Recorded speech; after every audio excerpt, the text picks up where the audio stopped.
Wagon trains ceased to roll down over the purple rim and on down through the endless forest to the open country beyond the ranges. The pioneers from the Middle West came no more. The Tonto remained almost as isolated as before its domain had been invaded. In one way, it was as wild as ever it had been in the heyday of Geronimo and his fierce Apaches, and this was because of the rustler bands that found a rendezvous in the almost inaccessible canyons under the rim. They preyed upon the cattlemen and sheepmen, who would have waxed prosperous but for their depredations. Jacob Dunton was one of the ranchers who was kept poor by these cattle-stealing marauders, but despite his losses, he could see that the day of the rustler was waning. In fact, the tragic Pleasant Valley War, which was heralded throughout the West as a battle between cattlemen and sheepmen, was really between the ranchers and the rustlers, and it forever broke the stranglehold of the livestock thieves. Slowly the Tonto began to recover, and it began to hold promise for the far future. Jake and Verde were raised together in a log cabin that nestled under the towering gold and yellow craggy rim. The brook that passed their home roared in spring with the melting snows and sang musically all during the other seasons. The boys grew up with the deer and the bear and the wild turkeys which ranged their pasture land with the calves and colts. They learned how to track animals as other boys learned to play games. It was to be part of their lives. They hunted and trapped before they even knew how to read. In fact, the few summers' schooling they managed to get did not come until they were between 12 and 16 years old. Both of them grew into the rangy, long-limbed type peculiar to the region.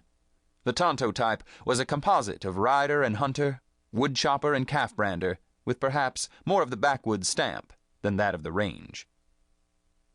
Jake, at 22, was a lithe, narrow-hipped, wide-shouldered young giant, 6 feet tall, with as rugged and homely a face as the bark of one of the pines under which he had grown to manhood.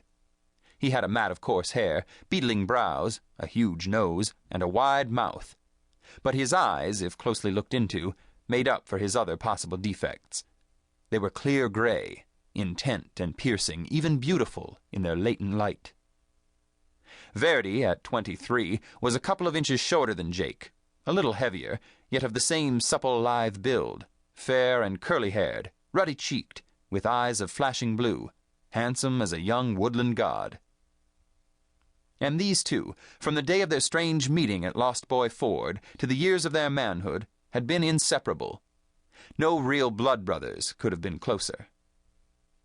Jake liked hunting best of all work or play, while Verde inclined to horses. Being a born horseman, naturally he gravitated toward riding the range. Jake was the more proficient with rifle and six-shooter, as he was also with everything pertaining to trapping wild animals. Verde had no peer in the use of a lasso.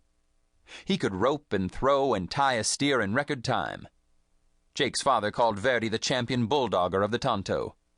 Verde was not so good with an axe as Jake, but he could mow his way down a field of sorghum, far ahead of Jake. Thus the two of them, with their opposite tastes and abilities, made a team for Jacob Dunton that could not have been equaled in all the Tonto basin.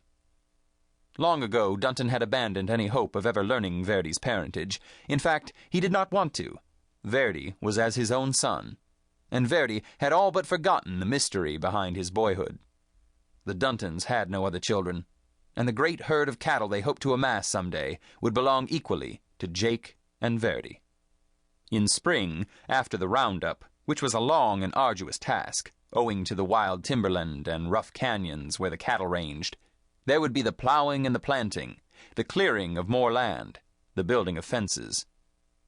In the fall would come the harvesting, which time of all seasons these backwoods pioneers loved best. They had their husking bees and bean-picking parties and sorghum-cutting rivalries, and their dances, which were the very heart of their lives. In late fall they killed pigs and beeves and deer for their winter meat. And from then on to spring again, they chopped wood and toasted their shins before the open fireplace. During the autumn, the settler families on the upper slope of this Tonto basin gathered once a week for a dance. Occasionally it was held at a ranch cabin, sometimes in the woodland schoolhouse, but mostly in the little town of Tonto Flat. The dance represented their main social life. They had no church, no county house, no place where old and young could meet. Therefore, the dance